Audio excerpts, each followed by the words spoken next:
and he has the intellectual, moral, political right and grounding. He's on terra firma.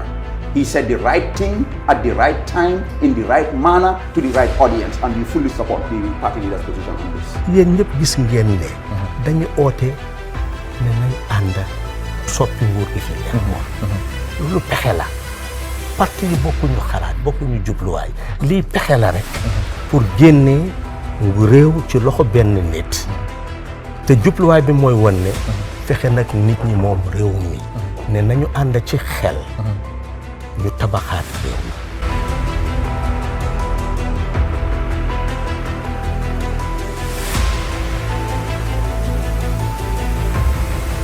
président Adama dafa am mandate ni ko Gambians choose ne na liggéey réew mi mu tànn ay nit ñu liggéey ak moom man ci ñooñu laa bokk maa ngi liggéey ak moom ngaje ko ani mela ay mul ay tinaro minke Gambia jaw mul ka wole ta ka foko APRC fananda do tinaro kala alle mo stade le so ka APRC da kala image de da ko tenge isabe fo Gambia no ko tenge sila pati ni ko tenge no ya don't say you are putting me in a funny position ko ka fo kam da ni fa de ko bita jahannama ya ni kira te ko kira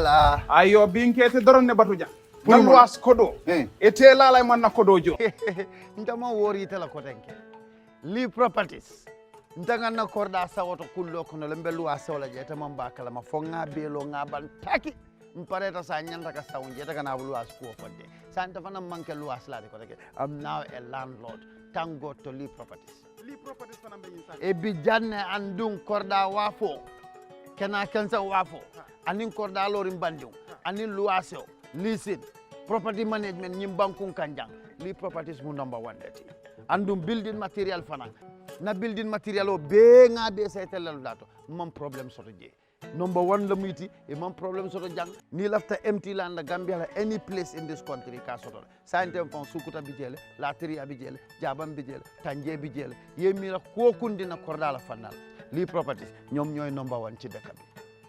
What are the properties there?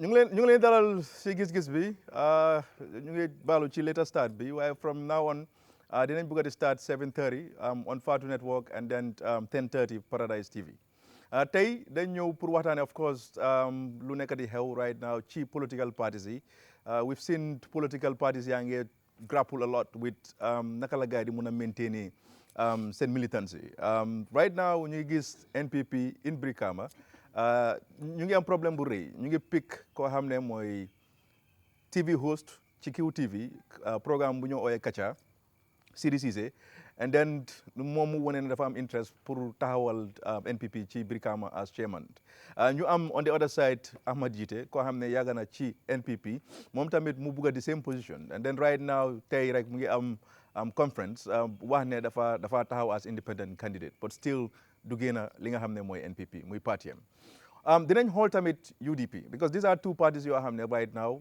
politics bi si ñoom ñaari lam nekk di gën a daw because mayoral elections yaa ngee ñëw nit ñi seen focus yi yëpp mu ngi seen candidates yi UDP tamit of course ñu ngi am interesting candidates KM ñu ngi am Talib Bensouda Banjul ñu ngi am Rohim Malick Lowe ñi yëpp i incumbent lañ dafa difficult trop pour nit war a mu leen ni on seat si seen place yi Brikama of course Yangs Dabo koo xam ne moom tamit is a very vibrant youth nit ñi xam nañ ko ci koo xam ne dafa active woon si 3 years jot na bi and then Mansa Konko of course ñu ngi am tamit i candidates yoo xam ne ñu ngi leen taxawal foofu noonu gis nañ political parties yi in 2016 all of them ñoo ñëw together about 7 parties pour gars yi change li nga xam ne loolu la Gambian si bëggoon pour génne Yaya Jammeh but then after that ñu gis UDP seen leader bi nekkoon vice president at some point mu split with the president because according to opinions ak yooyu noonu mooy ne dafa amoon somehow interest pour run as president and then president bi bëggut a allow loolu noonu ñu gis léegi fu mu nekk nii UDP mu ngi divide not 50-50 but then dafa am certain members of UDP I can say maybe 10% or 15 loolu man yéen mu ngeen ko determine ñoo xam ne dañ fa jógee dem join NPP tamit ñu amee very good marriage with APRC so loolu yëpp dinañ ko seet ci suñ gis-gis bi tey and it's good ne ma announce ne Mar Ñang from henceforth dinañ ko indi dafa bëgg di ñëw as panelist ci programme bi because moom dina am solo trop pour muy joxe opinion am because he is someone ko xam ne he is very impartial and then mu ngi liggéey mu important ci dëkk bi through Gambia participates muy organisation am bi ñoom seen taxawaay mooy pour fight corruption ak tamit fexe rek maanaam Gambians yëpp jub even government officials yi Daba ñu ngi laa dalal ci show bi ak Rafi mu ngi jàppoon last week because mu doon move office am bi to another location Basamba ñu ngi laa dalal bu baax ci programme bi but then nañ start waxtaan yi Daba nañ start with you on the right side nañ start with Brikama lu fa nekk di xew and then dinañ ñëw ci Talib in KMC then ñu dem Banjul this yëpp waxtaan bi dafa nekk about politics of course but nañ start with Gita is someone koo xam ne Daba mu ngi doon liggéey with NPP mu bokk ci ñu dimbale Adama Barrow toog recently ñu gis Amadou Gita ñëw dem independent ñu ne dafa amoon some few problems with the first lady but Daba the fact ne now elections yi dem na ñu gis CD second round si ñu identify ko as winner na yow soo xoolee process bi from first primaries yi ak second primaries yi ndax it was transparent ak nuñ ko defee was it fair sa opinion Daba and then ñu ñëw asalaamaaleykum Ansu ma nuyu suma ko panelist yi ak nuyu itam ñu nekk di seetaan show bi ñu welcome tam suñ brother Mar parce que man last week nekkuma fi woon and then di la wax ne welcome to the team and hope ne sa joining the team also dina am impact because loolu lañ yaakaar te loolu nga nekk di wane ok li nekk di xew Brikama NPP selection bi du ma wax ne it wasn't transparent but I feel ne like it wasn't fair transparent na in the sense ne like delegates yi ñëw nañ and I think ne it was done in the open ubbi nañ box yi everybody saw ne box yi were empty ñu teg ko pour nit yi sànni karta and then people voted ok fu ma feel ne it wasn't fair mooy ne I thought ne one the mere fact that dañ jël ci ngom man I think that was a miscalculation right mais pare tamit ne explain lu nit yi naka la ñoo saane the process of voting I think it was very much important ñu lay the rules before you go through the process so that the candidates and the delegates and ñu fa nekk pour observe and the media will understand actually how the process would go waaye the fact that ne waxuñ gars yi I don't know because gisuma benn journalist bu wax ne explain nañ loolu noonu ok su nekkee dem nañ vote nga jox ñi di ci ngom pour ñu sànni karta ok ñii ñëw dugal seen ci ngom bi boo xam ne ubbi wuñ ko ñu dugal ko si box bi am ku jël ci ngomam mu yëy ko man dama feel ne ki yëy ci ngomam bi that vote should be counted because lu tax mooy ne waxuñ leen how the process is going to be held understand nga ba pare nekkul ne ñëpp ñoo am awareness o ñëpp ñu fa nekkoon ñoo dem ñoo jànga whether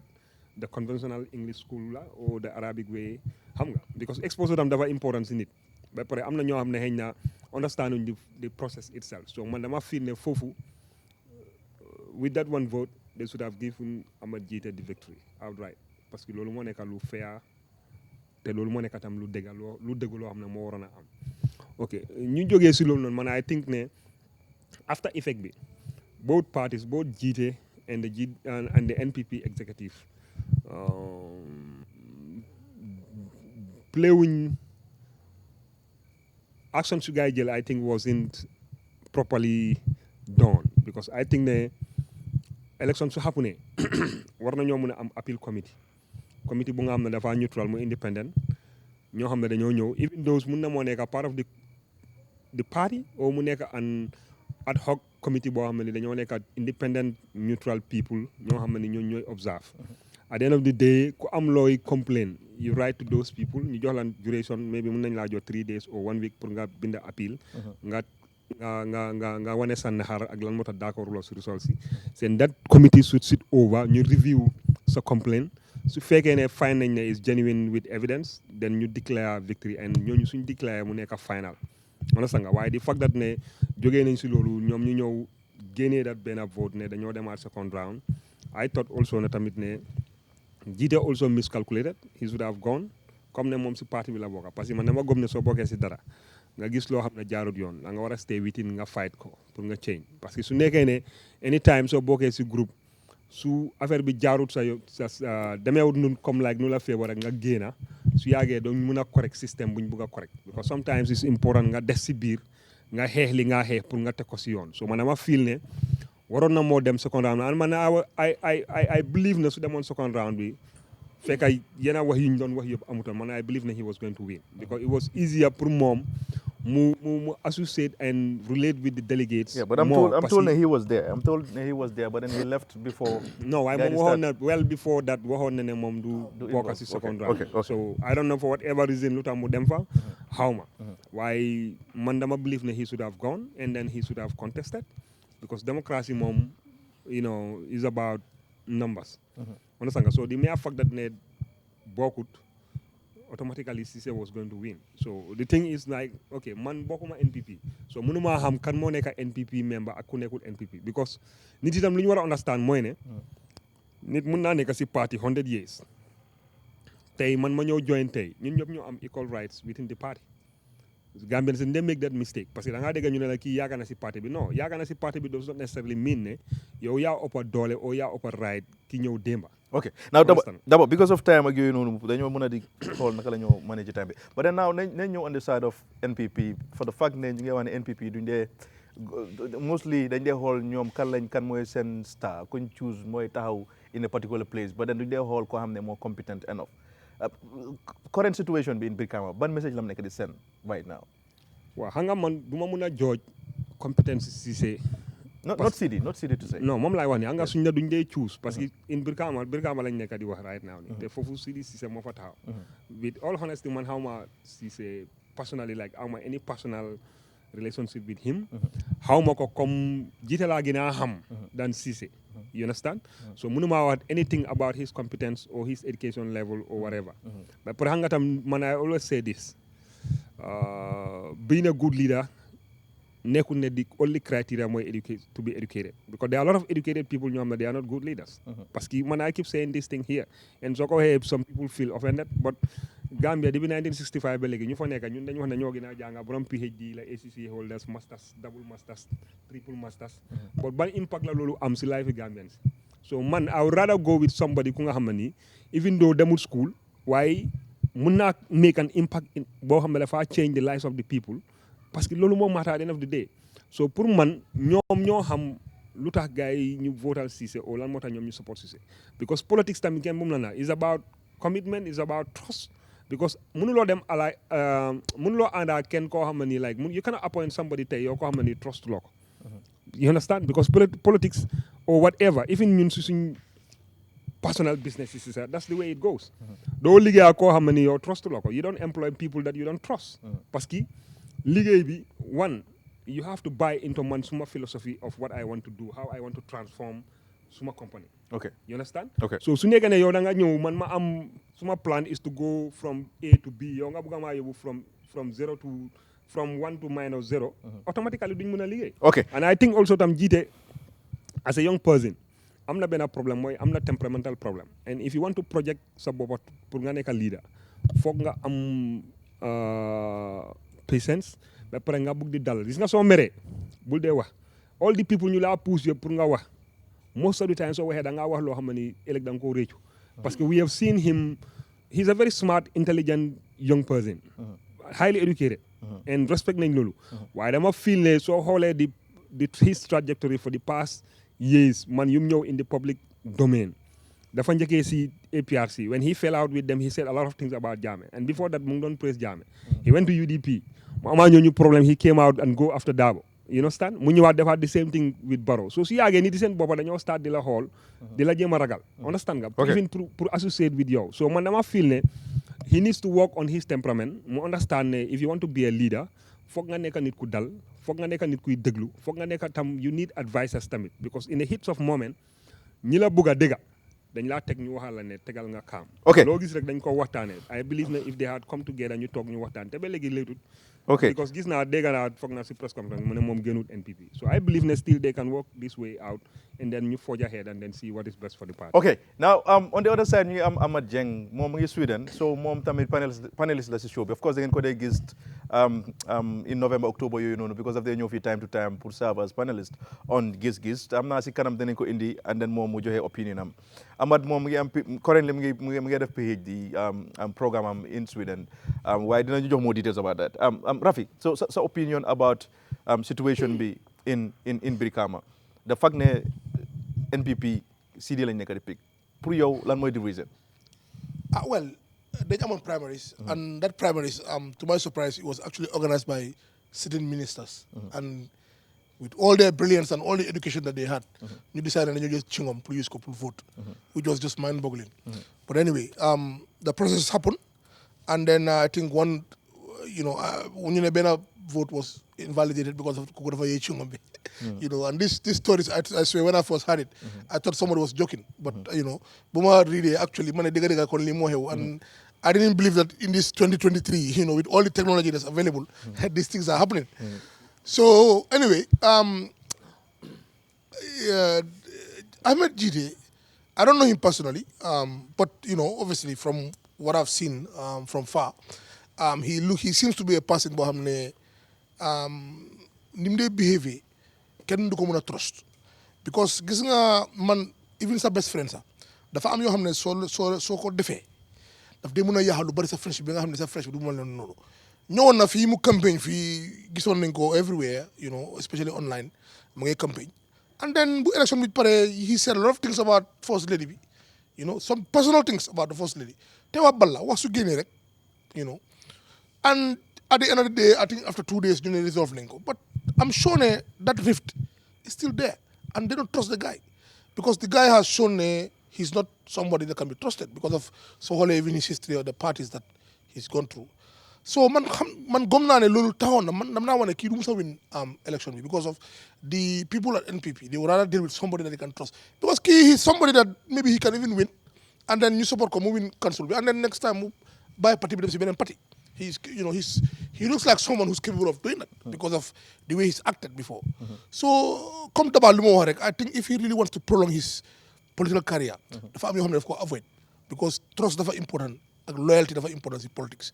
The politics in Gambia dafa bari jam fa ak dafa bari back biting ak back door deal sa yooyu noonu. Foog nga nekk ko am patient.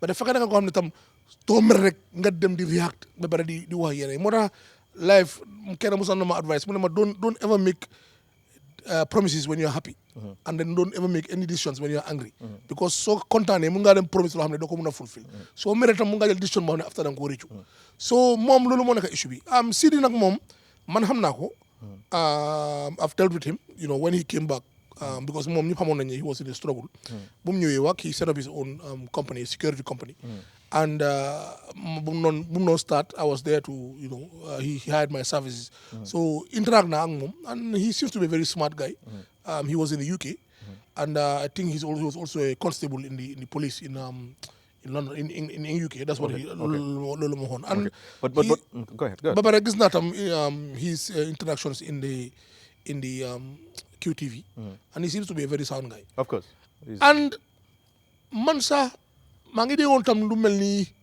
jiite ndax sax dina qualify due to his residency status because fana I don't know na loolu loo bi loolu la wante dégg naa ne soo bëggee nekk tam taw as a chairman or mayorship da nga war a dëkk si dëkk bi for at least a year or I don't know some months but I want to spend some time within that period so over the years mu doon dem di ñëw up and down so I don't think eligibility bi guide nañ ko mën okay well I don't know but I'm not going to question the guy lives in Canada and whether is he eligible to start. Okay, Rafi, on just CD, because Hamga CD. Now, for the fact that CD was on TV, I mean, he's a very sober guy. But setan na kacha dulambi, and suma hole kumun present or ko hamlu mo defrek dama ko de munat trace quickly. But then now the fact that key TV host la one, and he's not someone ko hamne ninyi familiarized with him within political arena.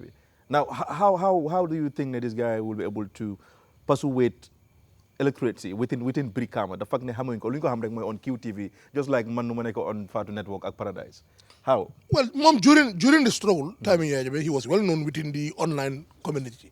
Te boom struggle he came back home and he set up his own company. So maybe ñun mi nekk ci online bi, we haven't really seen what he's been doing at community level, but maybe mom am na yena work su mo def. Okay.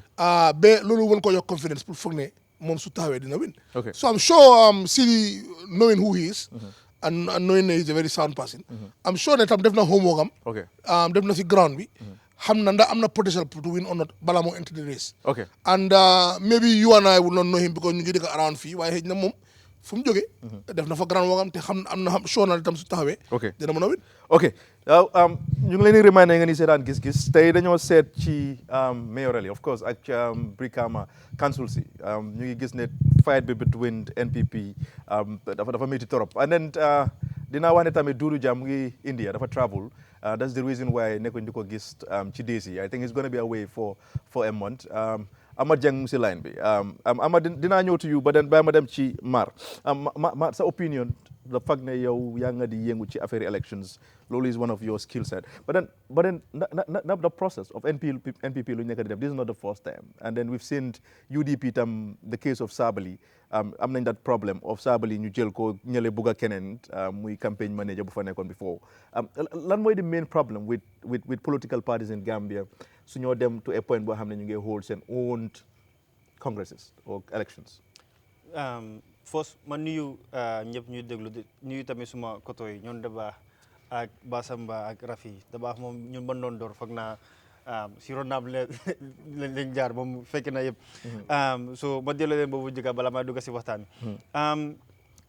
gi nga Gambia political party setup si dañ am benn trait bi nga xamante ne dafa common si ñun mooy internal power struggle si political party level yow moo tax boo demee ba gaay nekk government dañuy gis do noonu power struggle si seen diggante because before ñu ñëw nekk form government seen party si bennoo bi dafa des ba pare gis nga political party boo demee ba nga ko establish bennoo bu fa nekkutee ba pare nit ñi nekkuñu di work towards the interest of the party but at individual level daf dee portray selfishness at the party level so nit ñi nag dañ dee gisee parti bi ne as parti bi nga xamante ne den xaw a ñu fa nekk den selfish so loolu daf dee tilimal mbubi parti bi so te loolu gis nañ ko fii nii si most political parties nekkul ñëpp daal so pour ñëwaat back to the party now is it because of maybe within these parties dañ am internal democracy the fact ne APRC we know Jammeh moom moo am grip of the party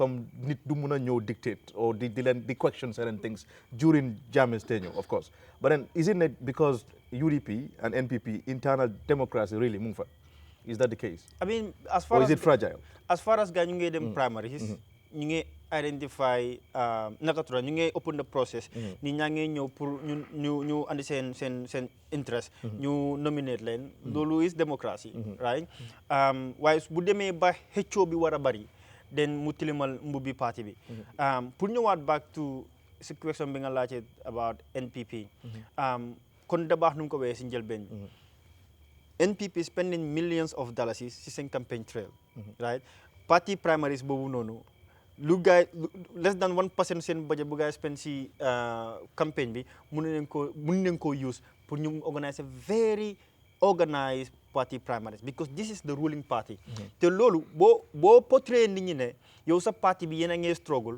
te yaa nekk ruling party bi te nit ñi duñ mën a am nakatura boobu noonu confident ne yow compétent nga sax si boppam pour doon dëkk bi te ñi itam mën nañ justify ne gis loo ñoom seen own house bi mënuñu ko put in order and as a result soo mënutee put your house in order how can you put the house of the government in order right so loolu foog naa dem fa def big mistake because man naka tudda lu ma doon wax kon dama nu mu ko waxee balaa sax primaries bi di door wane nañ andi independent body ñi nga xam ne ñoo ñëw ñu monitor the process audit the process yaa ngi understand mu nekk naka tudda independent electoral oversight body for party primaries loolu ñoom mën nañ ko identifier seen boppa ñooñu ñëw ñu xool process bi man ba ma déggee ne ci ngom la gaay joxe am ku xamante dafa yëy boo joxee nit ki ne bii mooy sa naka tudda carte bala nga koo jox carte bi moo tax IEC elections boo demee to any polling station da ngay gis boobu noonu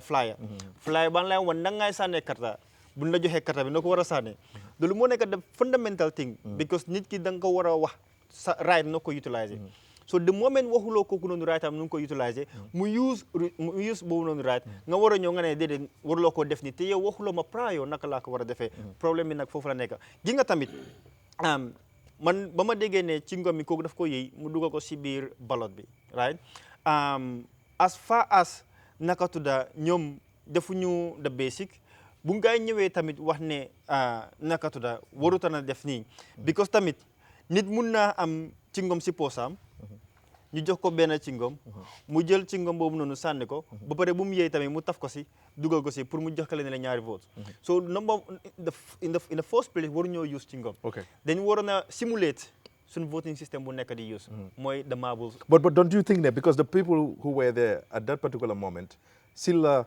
we know he's a minister, of course, but then he's very involved into politics. And then Demba Sow, of course, vice president is obvious. Now, to NPP. Now, don't you think that at the initial stage, Demba Sabal, sorry, agriculture minister, yeah. Don't you think from the initial stage, they had the intention to make sure that Lee happened because they knew that somehow Gita at the first round, the far emerge as winner. And then you come up with the idea of Chingom because they know that maybe one person will mess up. ba mun na dugg si seen mind balaa gaa di def loolu waaye foog naa ne daal seen electoral process bi waroon naa gën lu gaa yi def especially ñi nga xamante ne ñoom ñoo doon ron NPP during campaign bi they are very well versed in the political environment te xam ne naka la mu nekk di doxee so ñoom daal from the beginning waroon nañ andi sarta si wàllum élection te waroon nañ bañ a jël ci ngom box bi jot nañ ko mooy suñu ballodrome mu ngi simulé ne ballodrome andil at least naka tudda a marble stone ñoom mun nañ dem jënd marble stones bi nga xamante after election bi sax mun nañ ko téye jënd ko every election ñu mun koo utilize su nekkee tamit ñu ngi transition to paper ballots ñoom mun nañ simulé boobu noonu process ku nekk ñu jox la paper ballots nekkul na bi nga xamante dafa nekk very advanced one so man foofu laa gisee ne foofu mooy problème bi te loolu dafa portray a very bad image of NPP in terms of being an organized political party pour ñu mun na def seen own primaries so foofu noonu gars yi def na fa erreur bu mag pour ñëwaat wax si man naka tudda du ma politicien si ñaari candidats yi nag ñun civil society dañoo stay aside ñu xool naka tudda ñu electoral process bi la ñu gën a xool den that of party primaries yi waaye pour wax ne daal pour sama suma kàddu bi fii pour wax ne daal internal political party power struggle gis nañ ko fi si political party yu bari depuis before 2021 elections gis nañ ku nekk ñu bari ba gaay demoon seen primary foog naa political parties yi nga xamante ne da nga de bañ a dégga issues si biir Gambia du ma tudd turu den niiw trop yaa ngi understand so loolu nekk na li nga xamante ne parti yi dañu war a toog organise seen boppam te foog naa ne daal loolu bu amutee nit ñi dañoo commencé di switch parti because xam nga in politics dañ am lu ñu naan selectorates mooy the citizens in other words dañ leen dey use as interchangeables because ñooñu dañ dee mën a toog xool ne man political party bi nii laa nekk di sànni waaye bu gaa yi gisee ne ñii ñu ngi am issues gaa yi dañ dee change to another political party bi nga xamante ne moo leen doy so parti dafa war a am ni nga xamante noonu la gaa war a ok now Amat balaa ñu ñëw indi Basamba Amat yaa ñëw dégg right Amat Jeng okay now Basamba meanwhile Amat dinañu join Basamba so opinion within what is happening right now in between the two, Sidi ak Ahmed Gita. maa ngi nuyu suma co-panelists yëpp welcome brother welcome to Giss Giss Ansu, man, first of all, let's look at our national election, our mayoral election, all of this. We use marble. If a country that use marble, and then you blame them, you use chingo. So you use the chingo, blah, you use minty, wala hair, decade. Chingo would be one of the options. Would be perfect than than hair. I'm not sure how minty lenje use. You musulo dem yenen primary sana. So at the end of the day, for me, I think the fact that NPP halad nañ pour def primaries within one and they are democratic. One and a party is democratic. I'm not party yo xamna fi dañ tana duñ def primary. Dañ dem dañu tana ñu ne ñu baye ko ki mu dem. 1 2 I think Ahmad Jite, first of all, mom, for me, he has forgotten the mom Bokut NPP. Mom, No, he but thinks he's a member. He's a member. Which member? He's a member. Of course. Listen, But he's a member. he is not a member. This guy getting a sack. Ahmad ceased to be a member the time the blunder that he did. That's the time he ceased to be a member. The blunder that he did, because fan lalla. When you are looking for a position, no party bo xamne suñ téñé date sax sen primary duñ la day inform. You remember? No, but harama pare moy. Man, I don't think they accepted his membership after what he did. For me, what I think was that I mean, it's a democratic party. Anybody can send. They've shown us that they are democratic. Listen, NPP showed us that they are democratic. In which way? Ahmad Jita for apply. You buy ko sibir mu apply. You bari ñoo fa apply.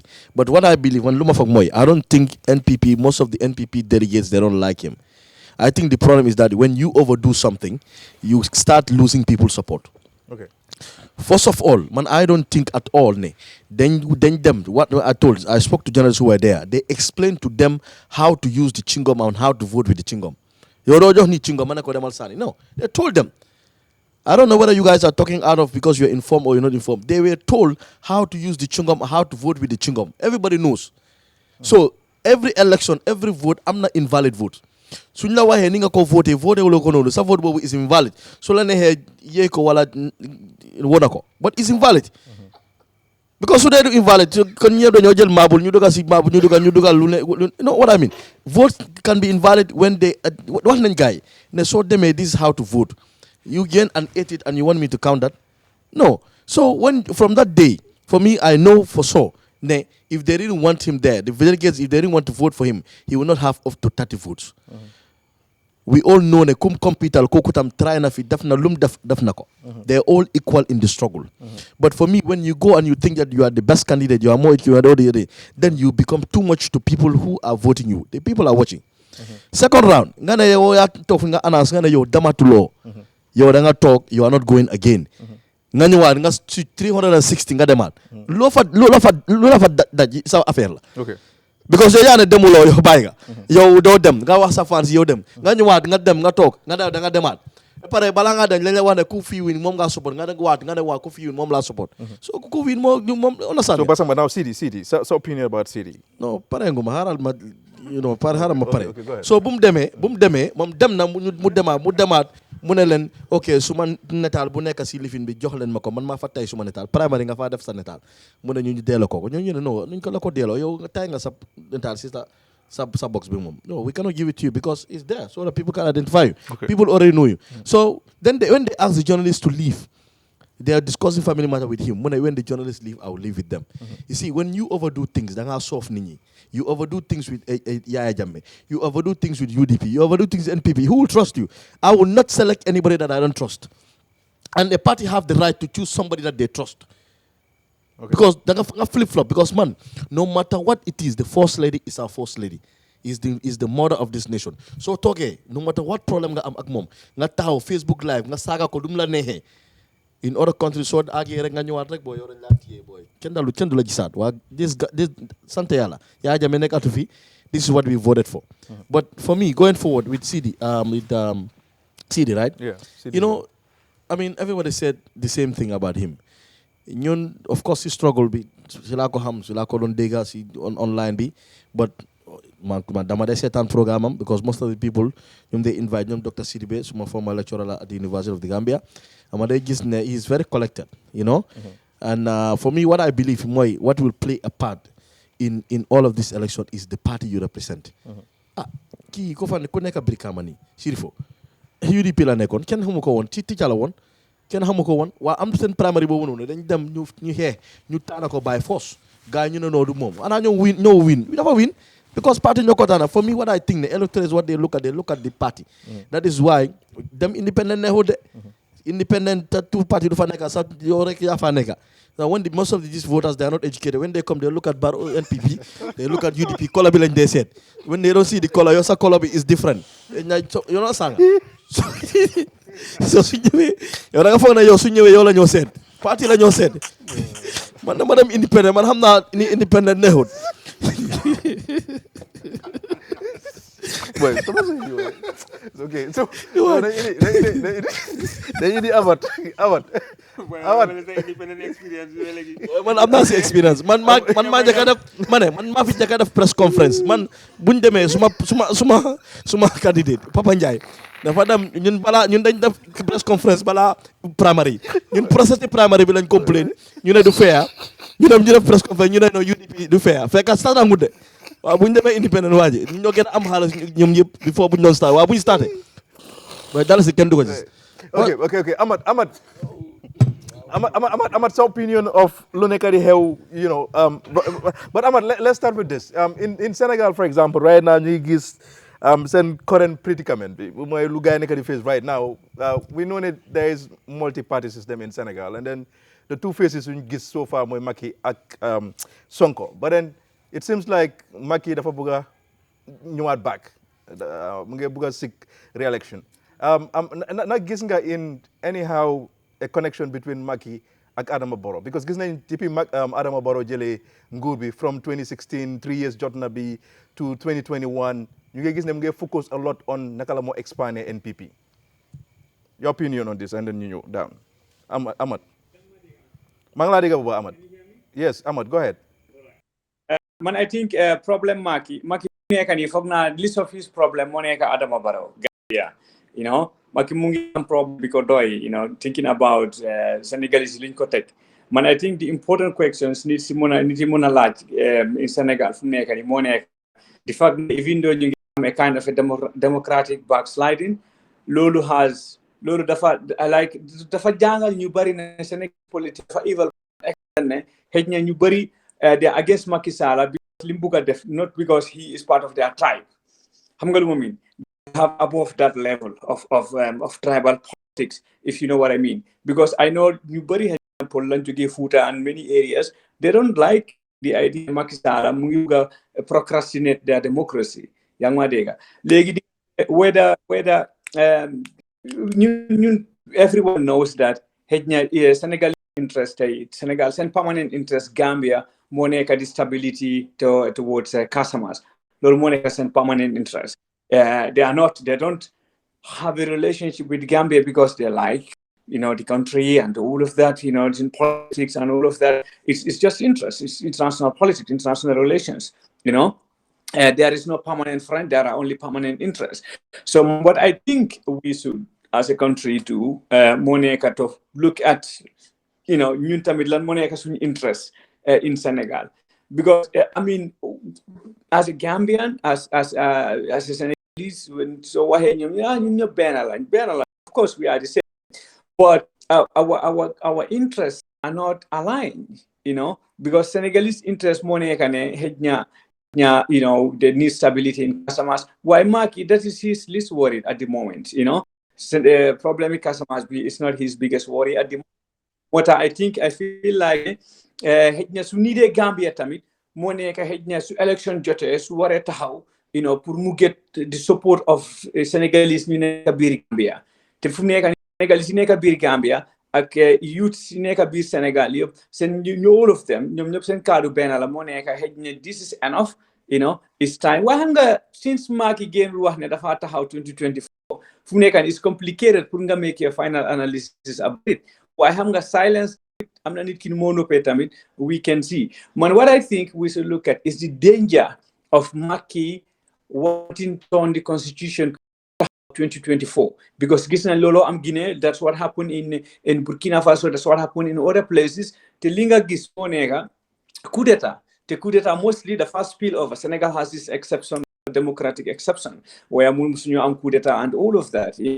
Well, fact ne coup d'etat amna in those countries, you sanction land for few weeks, for few months, and then now ECOWAS is actually trying to work to getting those people back to ECOWAS. Lolumora indicator even Gambia and many other places that do not have coup d'etat they might be at risk because when you take over, probably you will be under sanction for a year or so. While many international donors outside there who help you to sustain within the period, but into the box.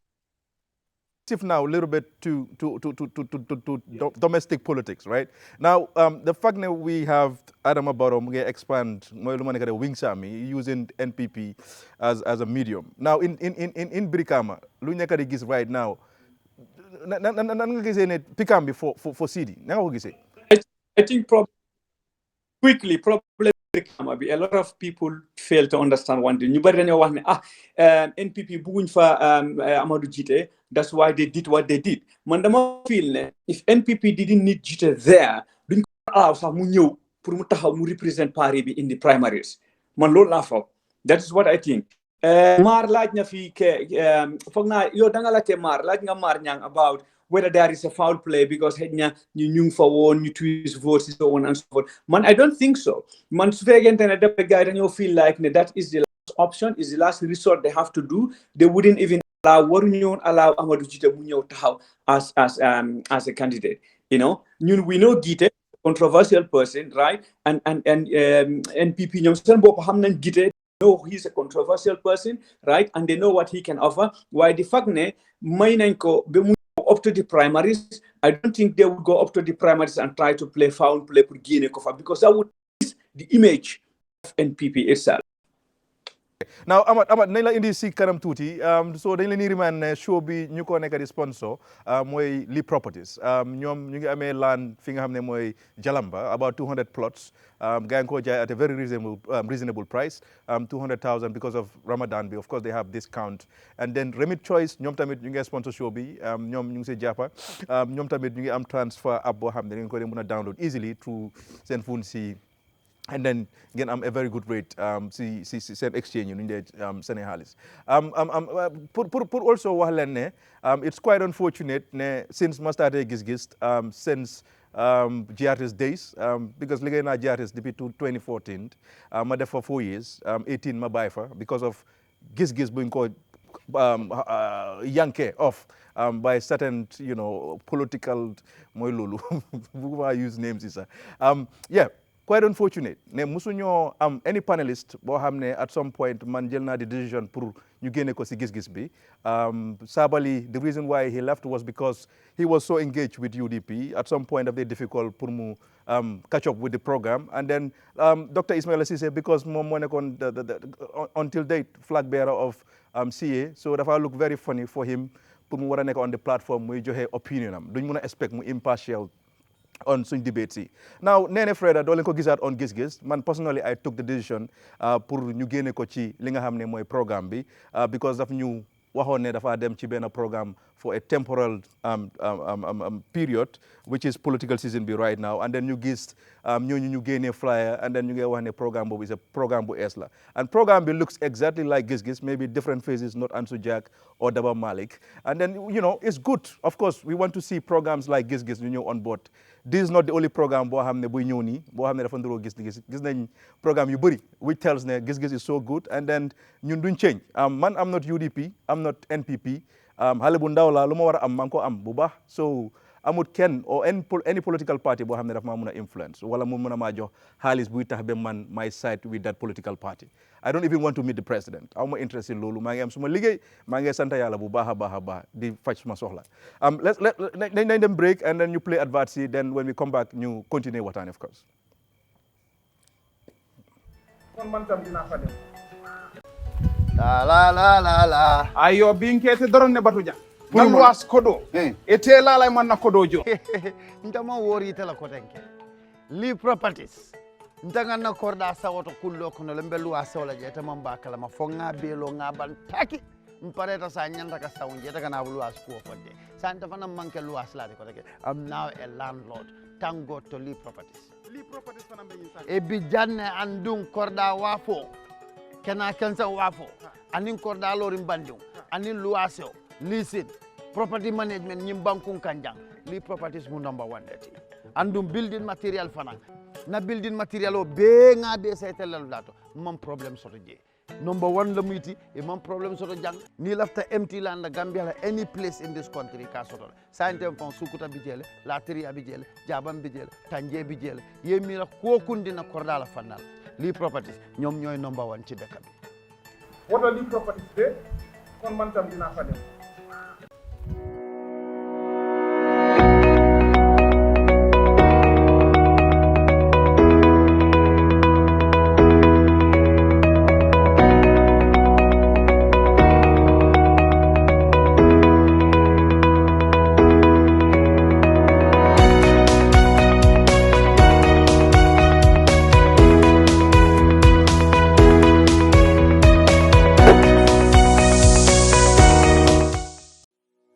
Okay, ñu ngi leen dalal back ci waxtaan yi right now ñu ngi waxtaan about political parties yu nekk di xew seen defin ak seen of course actions within fu mu nekk nii mayoral elections yu nekk di go on ñu ngi gis Amad Jite mu ngi am press conference dinañ indi press conference bi and then ñu analyse quickly lu mu wax and then ñu dem sift to KMC because ñu ngi gis not long ago Mayor Talib Bensouda mu am interview with Star FM seen Panderi and then mu ngi wax some few remarks yoo xam ne mu ngi ko jëlale ko ci li nga xam ne mooy grapple bu mu nekk di face right now dañ dem Mansour nga indil ñu inside bi then we ñu mën a go back to it.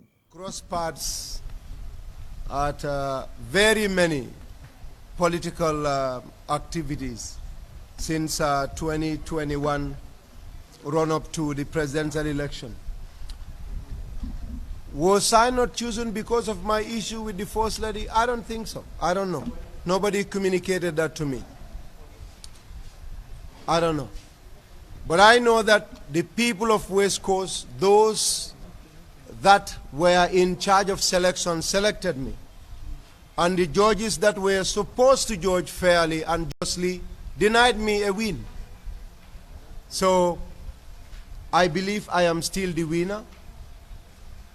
I'm the one that West Coast people elected to represent them. Aware or is, let's say in darkness when it comes to my contribution to electing Barrow in 2021. I don't think there is any Gambian who has interest in politics and that individual is not aware, especially in West Coast, about my contribution. We won the elections in December of 2021. It's 1 year, 3 months. It's 2023 March. If Barrow is interested, or if this government is genuinely interested in inviting Gita to contribute to the well-being of this country, to the development through a position, why would they have to wait until this scenario happened?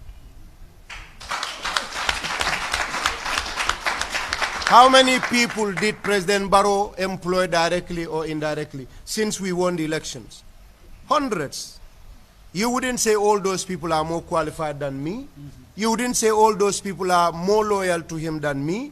You wouldn't say all those people did more than me in terms of bringing him to power. Why did they wait until today? And the second thing is, it's not job that brought me to this country. I have a job with Canadian government, a country that is 100 times better than Gambia. And wallahi, I receive $6,000 per month. What job in this country will give me $6,000? No. I have come because I want to serve my people. I came to this country and spent 2 weeks here. My opponent was picked and prepared. A lot of money was given to ministers, cabinet ministers, to NPP executives, and in fact to the governor of this region, and the chiefs were involved to politic for my opponent. Months, yes, Cisse, for months. In fact, delegates that went to vote that day were called at their various constituencies by chiefs in those regions that the president says, quote unquote, they should all vote for Sidi Cisse. But with all that, NPP members voted for me and I won. So, I mean, that shows the overwhelming majority of the party are with me because they don't know whoever they brought. He is not a member of NPP. Everybody in NPP knew about that. So I have a very good chance of winning. Cross paths. Okay, ñu ngi leen dalal back ci waxtaani gis-gis bi now Basamba how to call it Daba Malik nañ ñëw ci jiite mu ngi wax ne président bi at some point dafa intervene ne nañ saanil Sidi Njie and on the other side mu ngi wax ne there are a lot of people yoo xam ne président ba ngi leen appoint now is it ne jiite the fact ne président bi appointed ko at the onset not tey sax and then now with the problem bu nekk di happen right now is it ne loolu moo tax since at the initial stage ne jiite amoon na the plan of going independent and probably mu ngi am personal problem with the first family go ahead. No, xam nga with all fairness man believe ma ne like the issue of the first lady bokk na lu tax jiite Senegal no man believe ma nga man du ma dee bëgg a just speculate I want to deal with issues based on facts parce que moom si boo wax na ko si biir boo xam ne moom gëmul ne loolu la so a lot of people dañoo nekk di but loolu moo spark this whole conversation I mean waaw xam nga ñoom sort out nañ seen boppa when this thing happened and I believe ne Gita is a smart somebody and very intelligent I believe ne he knew ne you know li mu ko xaar no he has gone overboard because xam nga ñun ñëpp nit la rek doomi aadama nga it all happens to it can happen to all of us sometimes dang dee nekk situation boo xam ne like you said a lot of things yoo xam ne after effect bi dang dee realize ne you know hindsight I would not have said this or I would not have acted this way and it's a learning curve and I believe ne like he's a very smart somebody waaye xam nga man lu ma du d'accord mooy man believe ma politics of patronage and loolu is a problem in Gambia fii nii depuis 1965 ba léegi you understand man believe ma ne just because I'm a member of a party or I've supported somebody so winning elections danga ma war a appoint or danga ma war a compensate with something else man I don't believe in that man ñun lu ñu war a xool mooy competence if somebody is competent to handle a position even su nekkul si party bi sax either mu nekk si opposition or mu nekk a neutral person appoint him or her you understand so man dama gëm ne a lot of people especially Gambians who nekk in the diaspora sometimes they lose touch with real politics on the ground understand go ahead xam nga politics bu nekk on social media ak politics bu nekk on the ground is two different things and soo xamee political parties yi nuñ dee operater most political parties dañ dee am seen kabudu within the party itself even in contemporary Gambian society loolu dafa bari fii nii even si vuy si campagne yi you know si offices yi all these things happens so man I don't believe that the president will call electors ne leen bu leen votal Gita votal leen Cissé but you know people can come with the pretext ne president di moo wax lii fekk waxut ko it's possible just to win the hearts and minds of those people ne president bi candidate am moo nekk naka Sidi Cissé when maybe probably the president because man gisuma fenn fu mu génn mu taxaw mu waa and I don't think ne he get involved in their selection process parce que itam buñ faate ne you know other regions yi conduct nañ seen primaries and it went smoothly so man suma blame I'll blame the NPP executive at West Coast man dama believe ne ñoo foofu la problème bi nekk and that is something that they need to sit down ñu xool ko bu baax ñu jànga si ok dem independent he has his right su ko neexee pour mu dem independent because he's a Gambian and once mu meet the criteria and he believes that he has the support to go independent let him go but one thing I can say ne xam naa ne it's always very difficult to win as an independent candidate okay now and also that they like a lot of resources and a lot of times okay people ñu amee xaalis duñ dee bëgg a bet on independent candidates I think fii nii once or twice la fi happen where independent candidates man si lu ma xam in recent history mooy the late mayor Abdoulaye Ba ak Pasala ak mayor Pasala Jang. Okay. You know, ñoo xam ne dañ dem independent. Okay. Okay. They contested against Jammeh and APRC and won. Okay, Daba. Now, Rafi, based on Gita press conference, bi lu mu nekk di wax lan nga jàngee ci the whole waxam ndax is it ne lu mu doon yaakaar ci président bi as reward gisut ko or dafa feel ne rek dañ ko xee what exactly in this case? Well, man, Mike. It's like he came and did all that work. You know, campaign. Why xam nga moom tam dafa fàtte one thing mooy ne bu moo campaign président bi all the resources he was using was from NPP. It was not his resources. Nekku ne xaalisam la indi moto indi yooyu noonu dem fu nekk di campaign. Those are NPP resources and these are very important tools to have when you're campaigning. And let me tell you one thing, I'm a politician. Politics is super expensive anywhere in the world. And all these resources mobilization, nga war a dem di campaign, di look for votes, di canvass for votes, it costs money. So yes, he went there, yes, as a human being to campaign, but also 50-50 la. He came, brought in something, but NPP as a party also, am na luñ indi on the ground. So he cannot sit here now, di wax ne man bokk naa si ñu takki win na yooyu noonu. Because party bi tam am na luñ def. So man, I feel some statements is dafa mel ni da nga arrogant. Because yaa ngi try pour jël ndax bi man ni ma ko gisee mooy kii dafa jógee place am ñëw ba fii campagne and obviously he was looking for something. So but la moo nekk end result. bu loolu pare mu am issue ak first lady mu am lu mu fa wax. te right now as we are in right now the first lady is very influential. So war na ma ne that barrière mu la wax noonu ne xarit sa best friend sax am na lu mu la wax. doo ko mos a dee óoluwaat. war na ma ne am na barrière bu mu ko ba nga xam ne moom lu ñu ko war a rewardé pour position at the end he didn't get it. And obviously dafa disgruntled mu paak bagage mu delluwaat Canada. So la mooy nekk di end result of na nga ko prédiquer naka la moo ñëwee. si la noonu first second dafa win or dafa ñëw third second or dafa join a party. This guy will not even take second. Man ni ma ko gisee. He will not even take second. Because you know why? It's about money. It's about resources. West Coast is a huge council. West Coast dafa dem ba comme fenda si bridge bi. foofu laa am. From Sénégal mais fii ba si bridge bi fële balaa nga dee aga naka la fuutu la Kiang. So imagine nga war a campagne ba foofu noonu.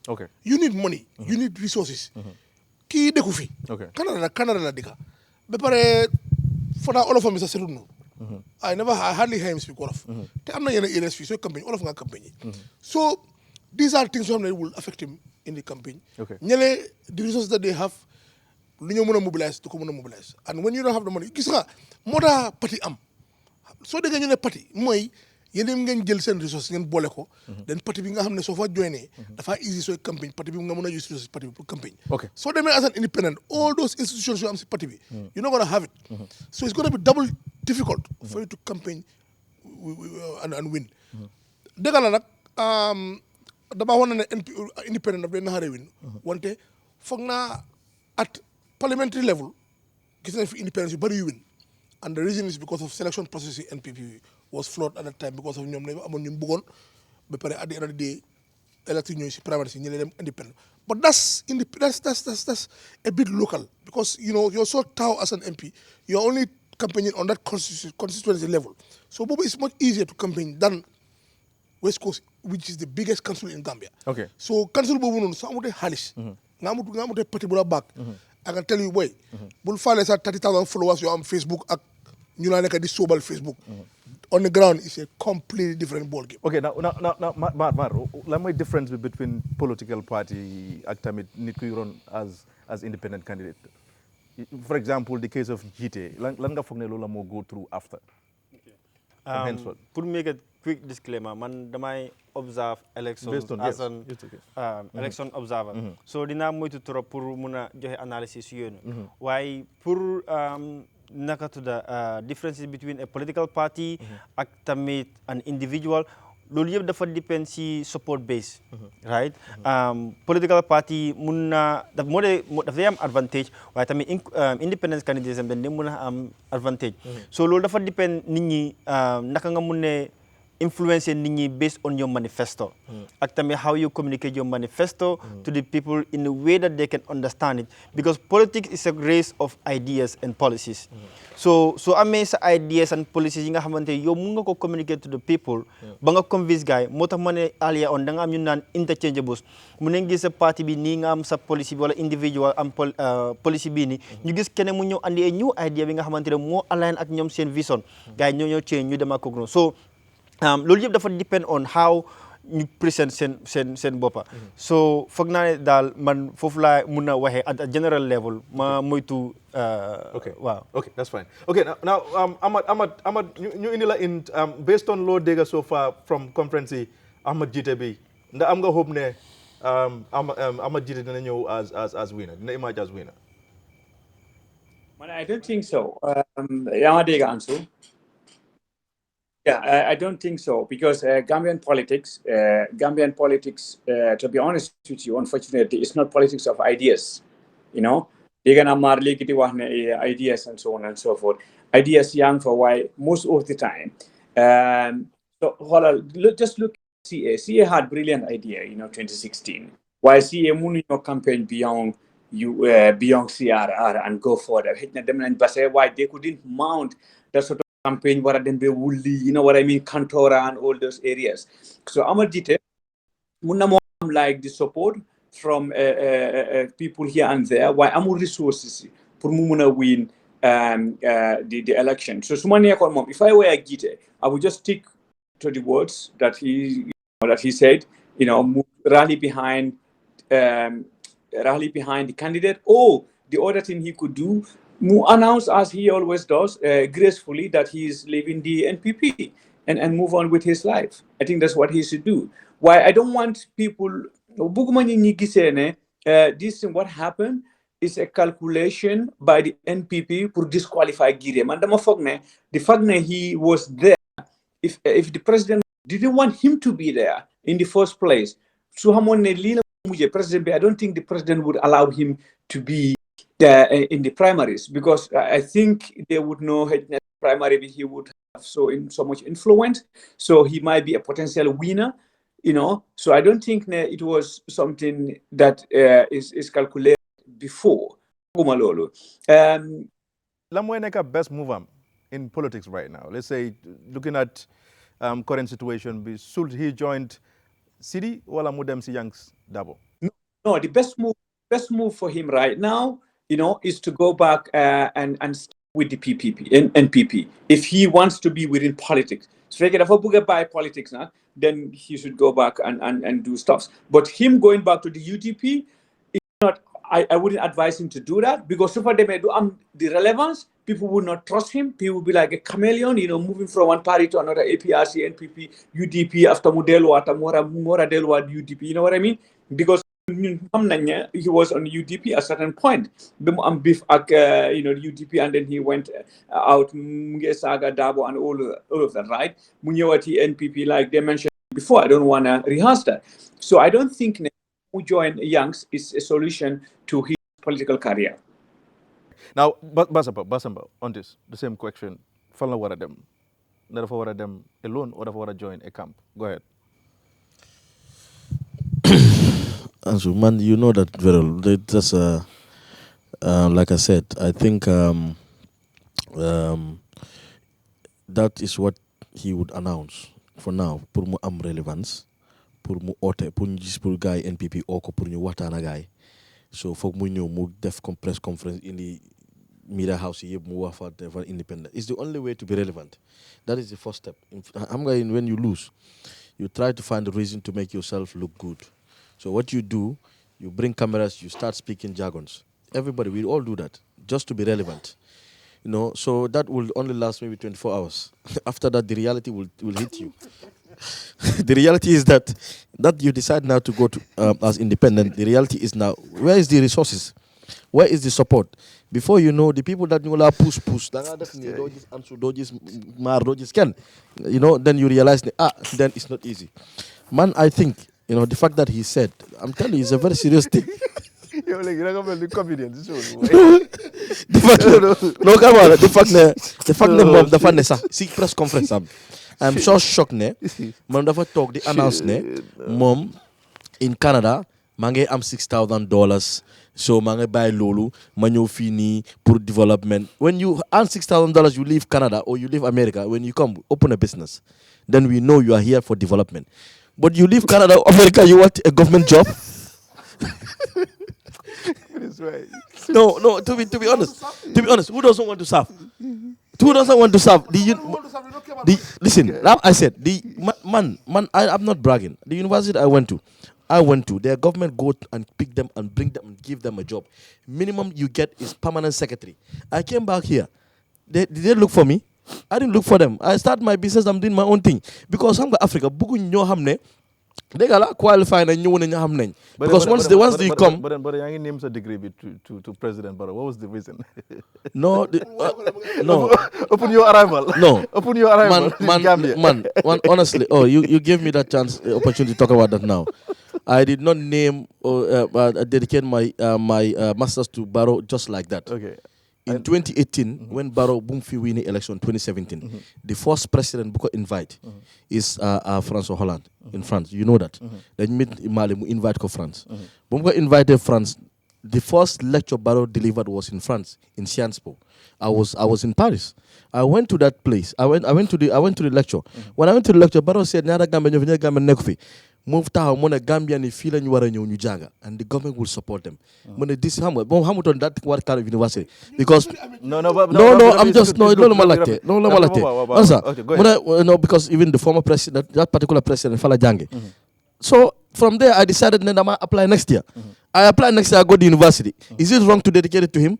That's good. It's not wrong to dedicate it to him. The reason why I'm in was because of Gita. No, yeah. So now looking at Gita, you were part of Papa Njai's team. You need them on independent. We've seen Bakari with them independent, and then he came third.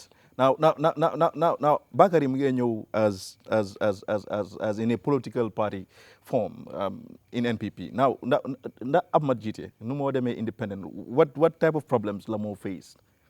Because you've already faced that. At the time Bakari was going to independent, he was more popular than Ahmad Gita, was more influential, more gonna have youth work than Ahmad Gita. 5,000 votes out of how many thousand votes in KMC? Independent neighborhood. You see, and let's look at what Bakari is representing to the NPP and Bakari of independent. You will see the difference. We knew at the time, we were on the campaign al Papa Njai. We knew at the time, our best bet was UDP at the time, pour the flag bearer of UDP. But when we knew that UDP didn't got independent, we will give it a go. It will be challenging, but we are not going to win. The same thing, Bakari was for them independent. When then split votes. But at the end of the day, some of the independent, when started, I had to talk to them and say, hey, even I know it's difficult for us. It's going to be difficult for us. Nyom Jeng, Nyom Boy, Wuneka Talinding, Nyom, 4 of them. I brought them and they endorsed Papanja. Even with all of them supporting us, including the lawyer, Key. Martins. We couldn't win. You know what I mean? We have 5 candidates to back us. We got 8 out of 4. We came third. Bakari also thinking that mom young is or young person, Facebook, ñu ko campagnal, ñu nekk ñu ku nekk ñu ko campagnal. That hype ñom daba ñu ngi wax fi wax fale. Fan lañ mujjé 4,000 votes. Okay. So independent neexut. Independent dafa tola and ñun we didn't lack money. We had so much money.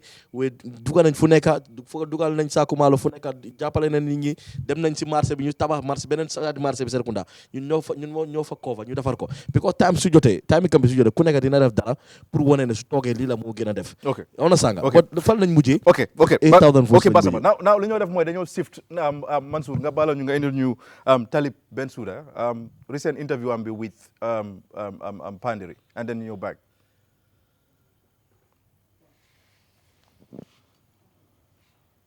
Man bu maa ñëw council dama am suma xaalis si bopp man dama am suma compagnie bi 30 something nit man suma manager yu ma dee fay ñoo ëppa mayo KMC salary.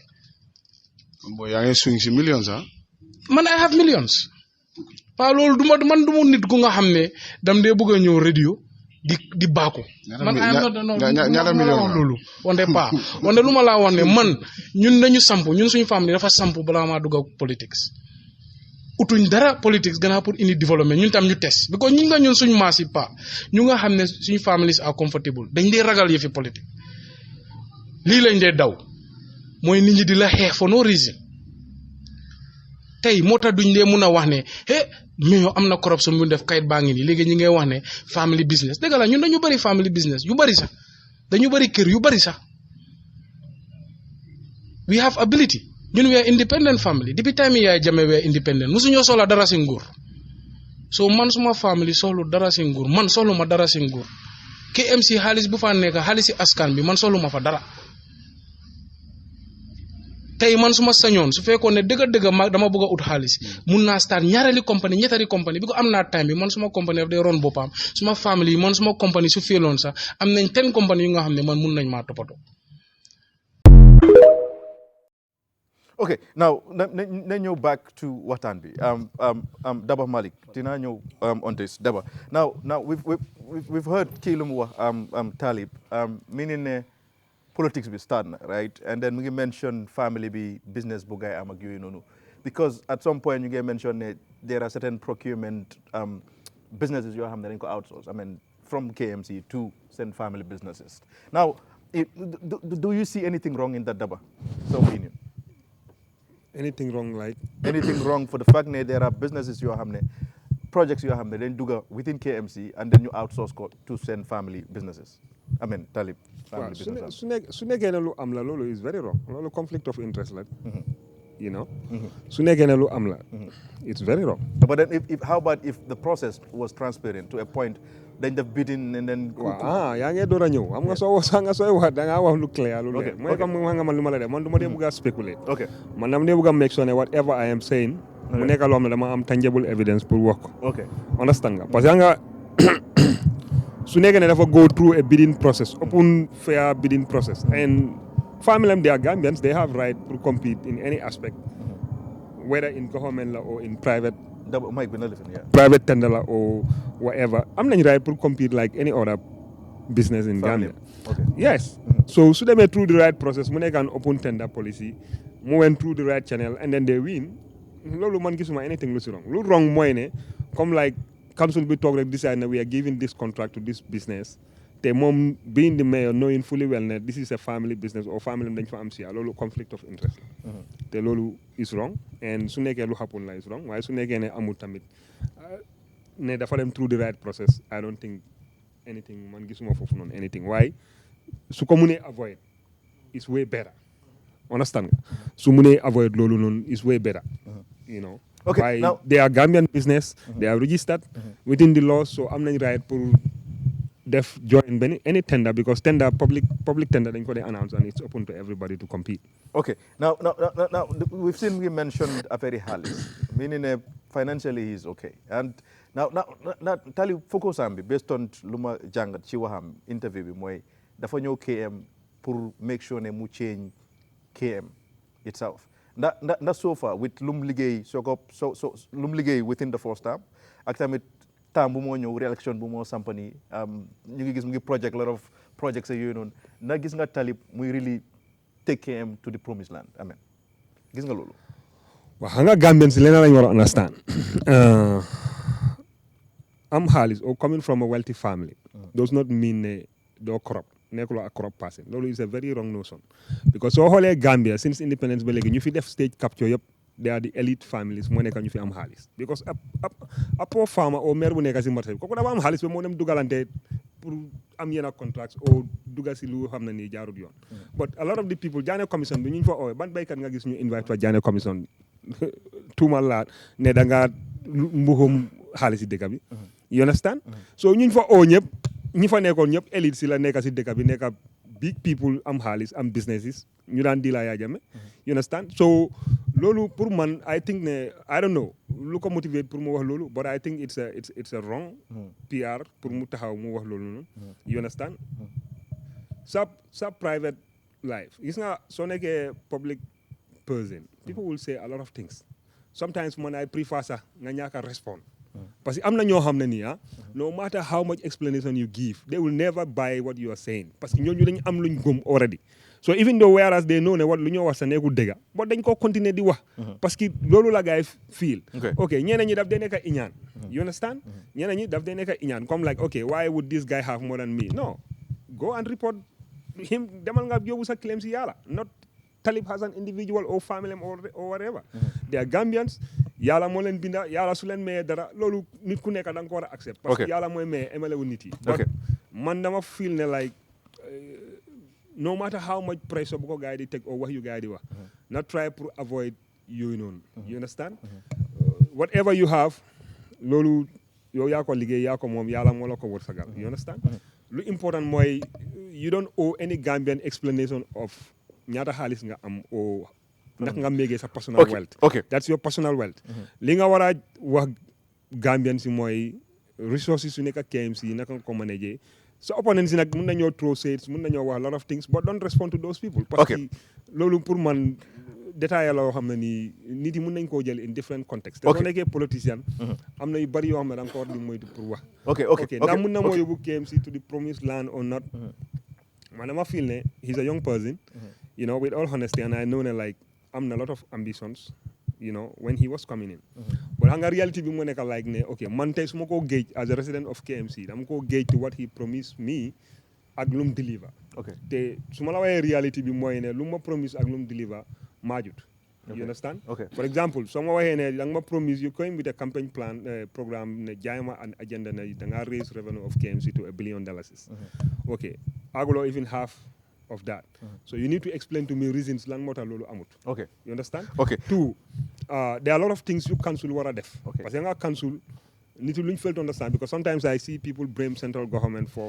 feeder roads yu nekk within the council nu mu mel wala state of the markets loolu responsibility council la loolu nekkul the responsibility of central government understand waaye tamit xam naa ne tam councils am nañ sot comments because of Gambia dañ dee wax ne council si pour council suñu mën a def lu ñu war a def dëgga foog ñu am total independence ñu nekk more of like xëy na maybe duñu mën a nekk ay federal republic waaye ñu jox leen benn autonomie boo xam ne they can be totally independent okay dama under the influence of the local government dama la ko because ñu ngi dese 22 minutes rek lañ dese now Rafi da ngaa géejee waxi Talib bi mooy interview bi based on of course tamit nit ñi lu ñoo speculate ne mu ngi outsource some of businesses yi to family business am ak yooyu noonu nan nga géejee the whole thing ñu move man ni ma géejee mooy xam nga ñun dañ nekk si dëkk boo xam ne it's very sad ne we don't celebrate success yeneen dëkk politician dafa jóg ne man nit dafa jóg ne man I'm running a successful business I'm a millionaire but I want to serve my people lu mën nga dugga into politics and that's very normal you know that's very normal in other countries why Gambia been so unfortunate how our community is set up ñun fii duñu celebrate success fii ni successful sax da nga war a nubatu because dañ dee feel ne soo ko nubee soo ko wonee loolu is negative man gisee ma ko loolu I believe it's about time ñu am nit yu successful in their own right ñu bàyyi lu ñoo def di saaf ñoo pour saaf because loolu wone na ne yow dëgga na nga bëgg sa dëkka because man xam naa Talib personally te xam naa famille am xam naa seen net worth and lu mu wax yëpp is true it's all documented interview sam yu bëri déglu naa ko in regards to lu gars yi nekk di accuse ni about contracts ay yi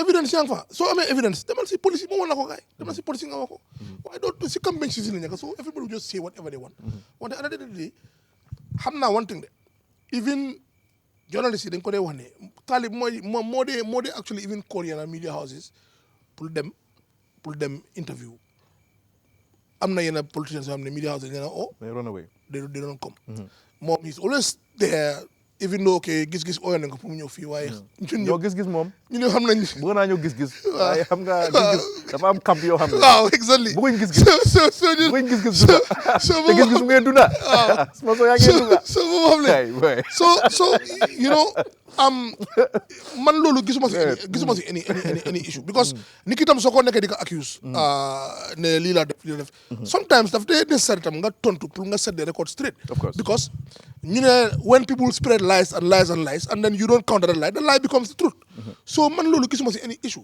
Nigeria nit daf ko make nekk something ñu celebrate la fii duñu dee celebrate success and that's very very sad and duñu war a move away from that nit ki successful especially in their own right ñu ñaxa di liggéey di work hard. They should be celebrated. They shouldn't be look ñu hate on them. Of course. It's very bad. Of course. Xoolal comme for example comme man sama maas gi bu ma duggee politics. ñu ne because of man musuma poor so man I don't care about them. So do I have to be poor pour ma am sympathy for others?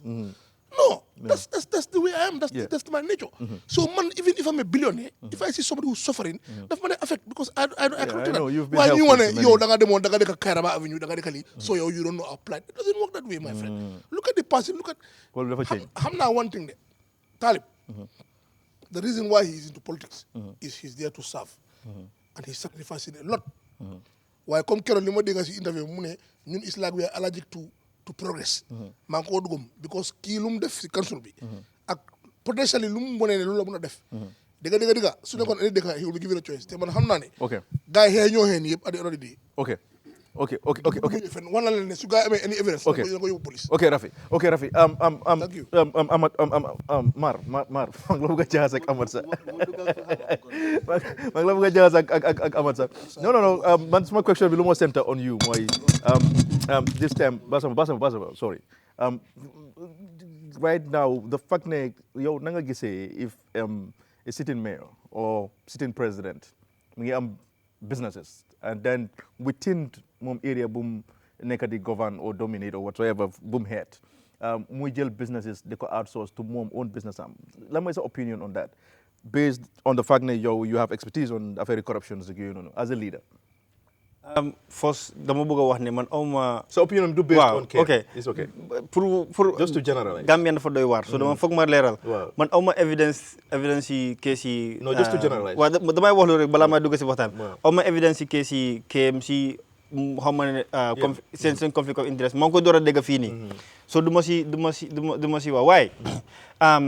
Just nga generalize. Naka tudda gis nga bu amee compagnie Donald Trump dafa amoon compagnie balaa muy nekk président yaa ngi understand ñëw na nekk président waaye ba tey compagnie ma baa ngi operate mu ngi move forward so dafa depend gis nga soo opené bidding process right ñi nga xamante ne ñoo nekk di bid pour contract boobu noonu dafa am independent panel ñi nga xam ne ñoo nekk di vet seen bidding application so bidding application boobu noonu su nekkee da nga am ki nga xamante ne is part of the vetting committee te moom dafa am compagnie mu award kooku noonu compagnie den foofu noonu conflict of interest mu fa waaye su nekkee kooku bokkul ci vetting panel bi is independent gars yi xool ñu jox ki nga xamante ne moo nekk the highest bidder and mu am value for money gars yi jox ko kooku noonu den amul conflict of interest the moment favoritism nekk fa foofu la problème bi